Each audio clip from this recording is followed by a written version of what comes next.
రాజమండ్రిలో game changer event. Chandrababu, Chiranjeevi, Pawan Kalyan chief guests. కొడితే దెబ్బకు రికార్డులు ఎగిరిపోవాలి. అంతేగా మరి. చీఫ్ గెస్ట్గా పవన్ కళ్యాణ్ వస్తేనే ఆ ఈవెంట్ ఒక రేంజ్లో హిట్ అయినట్టే. అలాంటిది గేమ్ చేంజర్ ఈవెంట్కి పవన్ కళ్యాణ్తో పాటు చిరంజీవి, ఏపీ సీఎం చంద్రబాబు కూడా వస్తే ఇక మామూలుగా ఉండదు. శంకర్ దర్శకత్వం వహిస్తున్న గేమ్ చేంజర్ ఎలాంటి రికార్డులు సృష్టిస్తుందో అని టాలీవుడ్లో ఊహాగానాలు ఉన్నాయి. సంక్రాంతి బరిలో వస్తున్న గేమ్ చేంజర్కి ఆల్రెడీ అమెరికాలో ప్రీమియర్ టికెట్స్ కూడా బుక్ అయిపోతున్నాయి. రిలీజ్ అయిన అన్ని సాంగ్స్ బాగానే హిట్ అయ్యాయి. అయితే శంకర్ తీసిన గత చిత్రం భారతీయుడు 2 కొంత నిరాశపరచడంతో దాని ఎఫెక్ట్ గేమ్ చేంజర్ పైన కూడా ఉంది. సినిమా ఎలా ఉంటుంది? హిట్ అవుతుందా లేదా? రామ్ చరణ్ రేంజ్లో సినిమా ఉంటుందా లేదా అని కొన్ని సందేహాలు ఉన్న మాట కూడా వాస్తవం.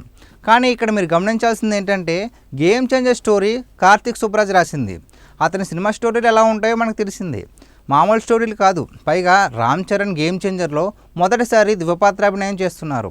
సో ఇక గేమ్ చేంజర్ విషయంలో ఎలాంటి డౌట్ అవసరం లేదు. సంక్రాంతికి బొమ్మ సూపర్ హిట్ అంతే. ఇంకో విషయం ఏంటంటే, ఈ మూవీకి సంబంధించిన ప్రీ రిలీజ్ ఈవెంట్ రాజమండ్రిలో అంగరంగ వైభవంగా 3 మెగా గెస్టులతో జరగబోతుందని సమాచారం. ఈ ఈవెంట్కి గెస్ట్గా ఏపీ ముఖ్యమంత్రి Chandrababu, megastar Chiranjeevi, deputy CM Pawan Kalyan రాబోతున్నారని సమాచారం. ఇదే జరిగితే ప్రేక్షకులకి కన్నుల పండుగ అనడంలో ఏమాత్రం సందేహం లేదు. గేమ్ చేంజర్ సంక్రాంతికి రిలీజ్ అయ్యి భారీ హిట్ అందుకోవాలని కోరుకుంటూ ఈ వీడియో నచ్చితే లైక్ చేయండి, మా ఛానల్ని సబ్స్క్రైబ్ చేసుకోండి.